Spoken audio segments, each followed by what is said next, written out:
ಇವತ್ತಿನ ಮಹಾಭಾರತ ಚರ್ಚಾ ಕಾರ್ಯಕ್ರಮ ಮೆಟ್ರೋಗೆ ಸಂಬಂಧಪಟ್ಟಿದ್ದು, ಅಲ್ಲಿಗೆ ಬೆಂಗಳೂರಿಗೆ ಮಾತ್ರ ಸೀಮಿತ ಅಂತ ಹೇಳಿ ಬೆಳಗಾವಿಯಲ್ಲೋ ಬಾಗಲಕೋಟೆಯಲ್ಲೋ ಶಿವಮೊಗ್ಗದಲ್ಲೋ ಕುತ್ಕೊಂಡು ನೋಡ್ತಾ ಇರುವ ವೀಕ್ಷಕರಿಗೆ ಅನ್ನಿಸಬಹುದು. ಆದ್ರೆ ವೀಕ್ಷಕರೇ, ಇದು ನಮ್ಮ ನಿಮ್ಮ ತೆರಿಗೆಯ ಹಣ. ಈಗ ರಾಜ್ಯ ಸರ್ಕಾರನೋ ಕೇಂದ್ರ ಸರ್ಕಾರನೋ ಅಥವಾ ಬಿಎಂಆರ್ಸಿಯಲ್ಲೇ ಸಾಲವನ್ನ ತೀರಿಸಬೇಕು, ಅದರಲ್ಲೂ 1,000 ಕೋಟಿ ಹೆಚ್ಚಿಗೆ ಹೊರೆ ಬಂದಿದೆ ಅಂತಂದ್ರೆ ತೀರಿಸೋದೆಲ್ಲಿಂದ? ತೆರಿಗೆ ದುಡ್ಡೇ ಅಲ್ವಾ ಅಲ್ಟಿಮೇಟ್ಲಿ. ಹಾಗಾದ್ರೆ ಹೆಚ್ಚುವರಿಯಾಗಿ ಬಂದಿರುವ ತೆರಿಗೆ ಹೊರೆ ಯಾರನ್ನ ನಾವು ಹೊಣೆ ಮಾಡೋದು? ರಾಜ್ಯ ಸರ್ಕಾರನ, ಕೇಂದ್ರ ಸರ್ಕಾರನ ಅಥವಾ ಬಿಎಂಆರ್ಸಿಎಲ್ ಅನ್ನ?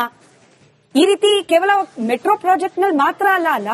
ನಾವು ನಿನ್ನೆ ತಾನೇ ಮಾತನಾಡ್ತಾ ಇದ್ವಿ, ಗೃಹಲಕ್ಷ್ಮಿ ಯೋಜನೆ ಸತ್ತವ್ರಿಗೆಲ್ಲ ದುಡ್ಡು ಕೊಟ್ಬಿಟ್ಟಿದ್ದಾರೆ. ಅಲ್ಲೊಂದು 1,400 ಕೋಟಿ ಹೆಚ್ಚುವರಿ ಸರ್ಕಾರದ ತೆರಿಗೆ ದುಡ್ಡು, ಅಂದ್ರೆ ಸರ್ಕಾರಕ್ಕೆ ಕೊಟ್ಟಿರೋ, ನಾವು ನೀವು ಕೊಟ್ಟಿರೋ ತೆರಿಗೆ ದುಡ್ಡು.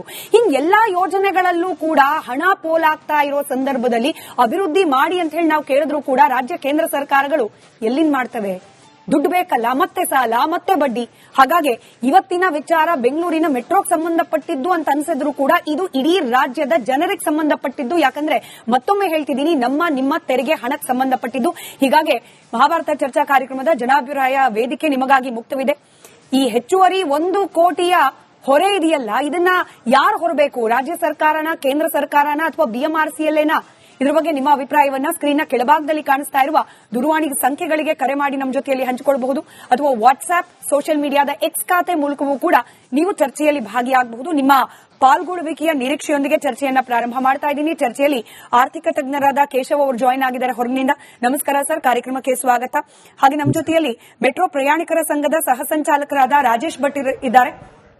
ಹಾಗೆ ಐಟಿಐಇ ಸಿಇಒ ಡಾಕ್ಟರ್ ಸಂಜೀವ್ ಕುಬಕಡ್ಡಿ ಅವರಿದ್ದಾರೆ. ಮೆಟ್ರೋಗೋಸ್ಕರ ಸಾಕಷ್ಟು ಹೋರಾಟವನ್ನ ಮಾಡಿದ್ದಾರೆ ಕುಬಕಡ್ಡಿ ಸರ್. ನಮಸ್ಕಾರ, ತಮ್ಮಿಬ್ಬರಿಗೂ ಕಾರ್ಯಕ್ರಮಕ್ಕೆ ಸ್ವಾಗತ. ಹಾಗೆ ಕಾಂಗ್ರೆಸ್ ವಕ್ತಾರರಾದ ನಟರಾಜ್ ಗೌಡ್ರು, ಬಿಜೆಪಿ ವಕ್ತಾರರಾದ ಯದು ಸರ್ ಇದ್ದಾರೆ. ನಮಸ್ಕಾರ, ತಮ್ಮಿಬ್ಬರಿಗೂ ಕಾರ್ಯಕ್ರಮಕ್ಕೆ ಸ್ವಾಗತ. ಕೆಲವೇ ಹೊತ್ತಿನಲ್ಲಿ ಮತ್ತೊಬ್ಬ ಆರ್ಥಿಕ ತಜ್ಞರಾದ ರುದ್ರಮೂರ್ತಿ ಅವರು ಕೂಡ ಜಾಯಿನ್ ಆಗೋ ನಿರೀಕ್ಷೆ ಇದೆ ಕಾರ್ಯಕ್ರಮದಲ್ಲಿ. ಒಂದು ಬ್ಯಾಲೆನ್ಸ್ಡ್ ಒಪಿನಿಯನ್ ಬೇಕು, ಹಾಗಾಗಿ ನಾನು ಕೇಶವ್ ಸರ್ ಇಂದ ಚರ್ಚೆಯನ್ನ ಪ್ರಾರಂಭ ಮಾಡ್ತಾ ಇದ್ದೀನಿ.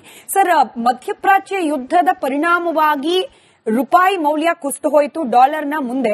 ಹಾಗಾಗಿ ಈ ಸಾಲದ ಪ್ರಮಾಣ ಏನಿತ್ತು ಅದನ್ನ ಮರುಪಾವತಿ ಮಾಡೋ ಪ್ರಮಾಣ 1,000 ಕೋಟಿ ಹೆಚ್ಚುವರಿ ಆಯಿತು ಅನ್ನೋದು ನಮಗ್ ಸಿಕ್ಕಿರೋ ಮಾಹಿತಿ.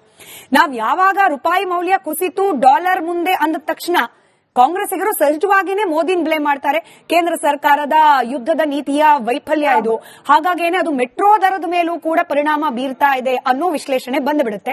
ನಾವ್ ಇದನ್ನ ಹಿಂಗೆ ಗಮನಿಸಬೇಕಾ? ಇಸ್ ಇಟ್ ಕೇಂದ್ರ ಸರ್ಕಾರ ಅಥವಾ ನರೇಂದ್ರ ಮೋದಿ ಅವರ ಯುದ್ಧದ ನೀತಿಯ ವೈಫಲ್ಯದ ಪರಿಣಾಮನ? ಈಗ ನಮ್ಗೆ ಅಗ್ರಿಮೆಂಟ್ ಸೈನ್ ಆಗಿರುವಂತ ಸಮಯ ನೋಡಿದ್ರೆ 2021 ಇಸ್ವಿಯಲ್ಲಿ ಆಗತ್ತೆ. ಅಂದ್ರೆ ಕೋವಿಡ್ ನಂತರ ಇದಾಗುತ್ತೆ. ಕೋವಿಡ್ ಸಮಯದಲ್ಲೇ ನಮ್ಗೆ ತುಂಬಾ ಅನಿಶ್ಚಿತತೆ ಜಾಸ್ತಿ ಇದೆ ಅಂತ ಗೊತ್ತಾದಾಗ ಯಾಕೆ ಸರ್ಕಾರ ಇದನ್ನ ಹೆಡ್ಜಿಂಗ್ ಮಾಡ್ಕೊಳ್ಳಿಲ್ಲ ಅನ್ನುವಂಥದ್ದನ್ನ ನನ್ಗಿನ್ನೂ ಅರ್ಥ ಆಗ್ತಾ ಇಲ್ಲ. ಯೂಶಲಿ ಏನು ಅಂತಂದ್ರೆ ನಮ್ಗೆ ಯಾವ್ದಾದ್ರು ಇವಾಗ ಇಮಿಡಿಯೇಟ್ ಆಗಿ ಕಾಸ್ಟ್ ಹೆಚ್ಚಾಗಬಾರ್ದು ಅನ್ನೋ ಕಾರಣಕ್ಕಾಗಿ ಹೆಡ್ಜ್ ಮಾಡಿಲ್ದೇನೂ ಇರ್ಬೋದು. ಇನಿಷಿಯಲ್ ಎಕ್ಸ್ಪೆನ್ಸಸ್ ಸ್ವಲ್ಪ ಕಡಿಮೆ ಇಟ್ಕೊಳ್ಳೋಣ ಅನ್ನೋ ಕಾರಣಕ್ಕೆ ಮಾಡಿರ್ಬೋದು.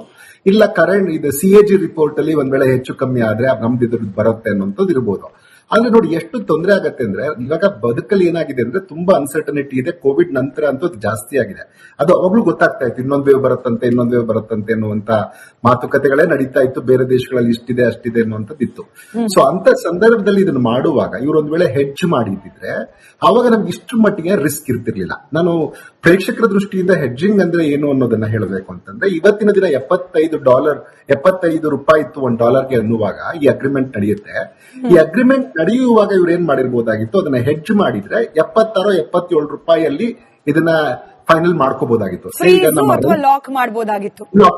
ನಮ್ಮ ರೈತರು ಮಕ್ಕಳ ಮಾಡ್ತಾರೆ ಇದನ್ನ. ಹೂವಿನ ಸಮಯದಲ್ಲಿ ಈಗ ಟ್ಯಾಮ್ರಿಂಡು ಅಥವಾ ಮ್ಯಾಂಗೋಸ್ ಹೂವಿನ ಸೀಸನ್ ಅಲ್ಲೇನೆ ಅವರು ಈಗ ಒಂದ್ 100 ರೂಪಾಯಿ ಹಂಗೆ 1 ಕೆಜಿಗೆ ಅಂತ ಕೊಟ್ಬಿಟ್ರೆ ಅದು 1000 ಕೆಜಿ ಬಂದ್ರೆ ಅವ್ನು 1 ಲಕ್ಷ ಅವ್ನಿಗೆ ಕೊಟ್ಬಿಡ್ತಾರೆ. ಅವ್ರು ಅಂದಾಜು 1,000 ಕೆಜಿ ಬರ್ಬೋದು ಅಂತ ಲೆಕ್ಕ ಹಾಕಿ 1 ಲಕ್ಷ ಕೊಟ್ಬಿಡ್ತಾರೆ ಅವತ್ತೇನೆ. ಒಂದ್ ವೇಳೆ ಮಾಡಿಲ್ಲಪ್ಪ 200 ರೂಪಾಯಿ ಆಯ್ತು ಅಂದ್ರೆ ಅವ್ರಿಗೆ ರೈತರಿಗೆ ಲಾಸ್ ಆಗುತ್ತೆ. ಆದ್ರೆ 30 ರೂಪಾಯಿ 40 ರೂಪಾಯಿ ಆದ್ರೆ ಆಗ ರೈತರಿಗೆ ಲಾಭ ಆಗುತ್ತೆ. ಅಂದ್ರೆ ಅನಿಶ್ಚಿತತೆಯ ಸಂದರ್ಭದಲ್ಲಿ ಯಾವಾಗ್ಲೂ ನಾವು ನಮ್ಮ ಒಂದು ಪ್ರೊಟೆಕ್ಷನ್ ಮಾಡ್ಕೊಳ್ಳುವಂಥದ್ದು, ಇನ್ಶೂರೆನ್ಸ್ ಅನ್ನ ತಗೊಳ್ಳುವಂಥದ್ದು, ಹೆಡ್ಜಿಂಗ್ ಒಂಥರ ಇನ್ಶೂರೆನ್ಸ್ ತರ ನಮ್ಗೆ ಅದನ್ನ ಮಾಡ್ಕೊಂಡಿದ್ರೆ ಚೆನ್ನಾಗಿರ್ತಾ ಇತ್ತು ಅನ್ಸುತ್ತೆ. ಈಗ ಏನಾಗತ್ತೆ, ಯಾಕೆ ಮಾಡಿಲ್ದೇ ಇರಬಹುದು ಅಂತಂದ್ರೆ, ಒಂದು ನಮ್ಗೆ ಇದು ಹೆಡ್ಜಿಂಗ್ ರೇಟ್ಸ್ ಜಾಸ್ತಿ ಇರುತ್ತೆ. ಯಾಕಂದ್ರೆ ಅಮೆರಿಕಾದಲ್ಲಿ federal reserve rate 3.5% interest rate ಇರುತ್ತೆ ಅಂದಾಜು ಲೆಕ್ಕ ಹಾಕಿದ್ರು. ನಮ್ಮಲ್ಲಿ ಒಂದು 6.5% ಅಂತ ಹಾಕಿದ್ರು 3-5% ನಮ್ಗೆ ಡಿಫರೆನ್ಸ್ ಇರುತ್ತೆ. ಆ ಡಿಫರೆನ್ಸ್ ಇಂಟ್ರೆಸ್ಟ್ ನಾವ್ ಇಲ್ಲಿ ಕಟ್ಟಬೇಕಾಗತ್ತೆ ಅನ್ನೋ ಕಾರಣಕ್ಕಾಗಿ ಅವಾಗ ಇವರು ಮಾಡಿಲ್ದೇ ಇರೋದು ಈಗ ದೊಡ್ಡ ಪರಿಣಾಮವನ್ನ ನಾವು ತೆತ್ತಬೇಕಾಗತ್ತೆ. ಮತ್ತೆ ನೋಡಿ, ಈಗ ಇನ್ನೂ ಒಂದು ತಪ್ಪೇನಾಗಿದೆ ಅಂತಂದ್ರೆ, ಈಗ 5 ವರ್ಷಕ್ಕೆ ನಾವ್ ಇದನ್ನು ಮುಗಿಸ್ತೀವಿ ಅಂತ ಮೊದಲನೇ ಒಂದು ಪ್ಲಾನ್ ಮಾಡ್ಕೊಂಡಿದ್ರು. ಅಂದ್ರೆ ಇದೇನ್ ಪ್ರಾಜೆಕ್ಟ್ ಇದೆ ಫೇಸ್ 2 ಮತ್ತೆ 2A 2B ಇದನ್ನ ನಾವು ಡಿಸೆಂಬರ್ ಒಳಗಡೆ ಮುಗಿಸ್ತೀವಿ 2026 ಅಲ್ಲಿ, ಜೂನ್ 2026 ಅಲ್ಲೇ ಮುಗಿಸ್ತೀವಿ ಅಂತ. ಈವನ್ ADB ಅವರು, ಏಷ್ಯನ್ ಡೆವಲಪ್ಮೆಂಟ್ ಬ್ಯಾಂಕ್ ಅವರು ಪ್ಲಾನ್ ಮಾಡಿದಾಗ್ಲೂ ಅವ್ರು ಅನ್ಕೊಂಡಿದ್ದು ಇದು ಡಿಸೆಂಬರ್ 26 ಒಳಗಡೆ ಮುಗಿಯುತ್ತೆ ಅಂತ. ಈಗ ಇದು 27 ಡಿಸೆಂಬರ್ ವರೆಗೂ ಮುಂದಕ್ಕೆ ಹೋಗುವ ಸಾಧ್ಯತೆ ಇದೆ. ಸೊ ಯಾವುದೇ ಒಂದು ಪ್ರಾಜೆಕ್ಟ್ ಶುರು ಮಾಡುವಾಗ ಪ್ರಾಜೆಕ್ಟ್ ಡಿಲೇ ಆದಷ್ಟು ತೊಂದರೆ ಆಗ್ತಾ ಹೋಗುತ್ತೆ. ಹಂಗಾಗಿ ನಮ್ಗೆ ಈ ಪ್ಲಾನ್ ಹಾಲಿಡೇ ಅಥವಾ ಮಾರಿಟೋರಿಯಂ ಅನ್ನ ಮಾತುಕತೆಯಲ್ಲೇ ಹೆಚ್ಚು ಮಾಡ್ಕೋಬೇಕು. ಈಗ ನೋಡಿ, ಜಪಾನ್ ಜೊತೆಗೆ ಮಾಡಿರುವಂತಹ ಒಪ್ಪಂದದಲ್ಲಿ ನಮ್ಗೆ 10 ವರ್ಷ ಮಾರಿಟೋರಿಯಂ ಸಿಕ್ಕಿದೆ. ಆ ತರನೇ ನಾವು ಮಾಡ್ಕೊಂಡಿದ್ರೆ ಇಲ್ಲಿ ನಮ್ಗೆ ಅನುಕೂಲ ಆಗಿರ್ತಾ ಇತ್ತು. ಯಾಕಂದ್ರೆ ಕರೆಕ್ಟ್ ಆಗಿ ಹೇಳಿ, ನಾವು ತುಂಬಾ ಆಂಬಿಷಿಯಸ್ ಆಗಿರೋದು ಕರೆಕ್ಟ್ 5 ವರ್ಷದಲ್ಲಿ ಮುಗಿಸ್ಬೇಕು, ಜನಕ್ಕೆ ತೊಂದರೆ ಆಗ್ಬಾರ್ದು ಅಂತ. ಆ ಫೇಸ್ ಅಲ್ಲಿ ಮಾಡಲೇಬೇಕು. ಮಾಡದಕ್ಕೆ ತೊಂದರೆ ಆಗತ್ತೆ ಅನ್ನೋದಾದ್ರೆ ನಮ್ಗೆ ಇಲ್ಲಪ್ಪ, ನಮ್ಗೆ 6 ವರ್ಷನೇ ಬೇಕಾಗತ್ತೆ ಅಂತ ಅದನ್ನ ಅವಾಗಲೇನೆ ಮಾತುಕತೆ ಮಾಡಿ ತಗೊಂಡಿದ್ರೆ ಅನುಕೂಲ ಆಗ್ತಾ ಇತ್ತು. ಇನ್ನೊಂದೇನು ಅಂತಂದ್ರೆ, ಮಾರಿಟೋರಿಯಂ ಅಥವಾ ಪ್ಲಾನ್ ಹಾಲಿಡೇ ಕೊಟ್ಟಾಗ್ಲೂ ಬಡ್ಡಿ ಏನು ನಾವು ಬರೀ ಪ್ರಿನ್ಸಿಪಲ್ ಮೇಲೆ ಮಾತ್ರ ಅದಕ್ಕೆ ಫ್ರೀಸ್ ಇರುತ್ತೆ, ಆದ್ರೆ ಕಟ್ಟೋದು ಆಡ್ ಆಗ್ತಾ ಇರುತ್ತೆ. ಸೊ ಹಂಗಾಗಿ ಸಾಧ್ಯ ಆದಷ್ಟು ನಾವು ಪ್ರಾಜೆಕ್ಟ್ ಅಂದ್ರೆ ಯಾವ ಡೆಡ್ ಲೈನ್ ಇರುತ್ತೆ ಅಟ್ಲೀಸ್ಟ್ ಅದ್ರ ಸ್ವಲ್ಪ ಹತ್ರನಾದ್ರೂ ಮುಗಿಸೋ ಪ್ರಯತ್ನ ಮಾಡ್ಬೇಕಾಗಿತ್ತು ಅಂತ